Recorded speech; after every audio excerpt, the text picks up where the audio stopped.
সুপ্রিয় দর্শক, আসসালামু আলাইকুম। সাবিয়াস রেসিপিতে আপনাদের স্বাগত। আজকে আমি কাঁকরোল দিয়ে খুবই মজার এবং একটু অন্যরকম রান্না করে দেখাবো। যারা কাঁকরোল খেতে পছন্দ করেন না, এভাবে করে দেখতে পারেন, খুবই মজা লাগে খেতে। আর তৈরি করাও কিন্তু খুবই সহজ। চলুন তাহলে রেসিপিটি দেখে নিই। এখানে আমি কিছু কাঁকরোল নিয়েছি। এটা এইভাবে দুই সাইডটা একটু কেটে নিব। কেটে তারপর এটা আমরা ভালোভাবে ধুয়ে নিব। কেউ চাইলে কিন্তু উপরের যে কাটা কাটা অংশটা আছে ওটা কেটে ফেলে দিতে পারেন। আমি আজকে ফেলবো না, কারণ এটা একদম ফ্রেশ ছিল। তারপর আমি এটা ভালোভাবে ধুয়ে নিয়েছি। ধুয়ে তারপর এইভাবে মাঝখান থেকে কেটে নিব। সবগুলো কাঁকরোল আমি এইভাবে কেটে নিব।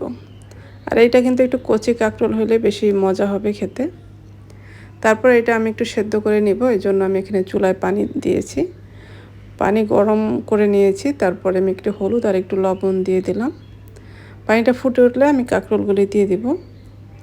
এখন এটা আমরা সেদ্ধ করে নিব, হাফ সেদ্ধ, পুরোপুরি সেদ্ধ করব না।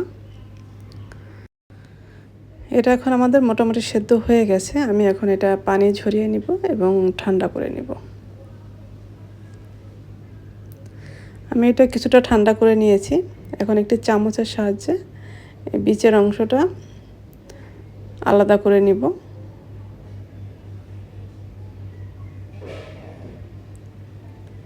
এটা বেশি সেদ্ধ করলে কিন্তু এটা ভেঙে যাবে, তখন আর এটা আলাদা করে নেওয়া যাবে না। এইভাবে আমি সবগুলি কাঁকরোলের বীজ আলাদা করে নিব। এখন এটা বীজগুলি আমি হাত দিয়ে একটু চটকে নিব। এটা কচি কাঁকরোল হলে একদমই গলে যাবে।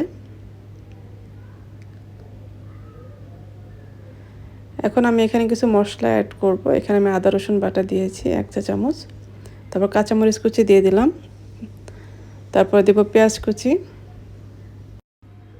স্বাদ অনুযায়ী লবণ দিয়ে দিব। তারপর হলুদের গুঁড়া দিয়েছি খুবই সামান্য পরিমাণে। ভাজা জিরার গুঁড়া দিয়েছি 1 চা চামচ। আর মরিচের গুঁড়া দিয়েছি হাফ চা চামচ। তারপর এখানে বেসন দিয়েছি আমি ভরে ভরে 1 টেবিল চামচ। আর চালের গুঁড়াও দিয়েছি ভরে ভরে 1 টেবিল চামচ। এখন সব কিছু খুব ভালোভাবে মেখে নিতে হবে।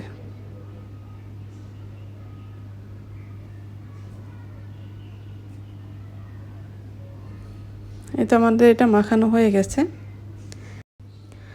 এখন আমি যে কাঁকরোলের বীজগুলি বের করে রেখেছিলাম, এখন ওটার মধ্যে আবার এগুলি আমি প্রতিটা কাঁকরোলের ভিতরে এভাবে দিয়ে দিব।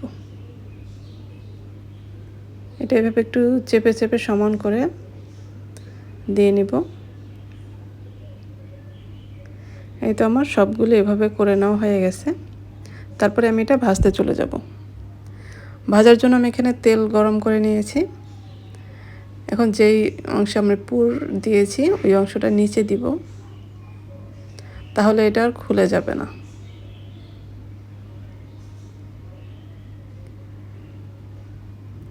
একটা একটা করে আমি সবগুলি কাঁকরোলি দিয়ে দিলাম। তারপর এভাবে উল্টে দিব। এক সাইডটা যখন একটু কালার চলে আসবে, এটা উল্টে পাল্টে একটু সময় নিয়ে ভেজে নিতে হবে। এটাতে যেহেতু আমাদের আগে থেকে হাফ সেদ্ধ করা আছে, খুব একটা সময় লাগবে না।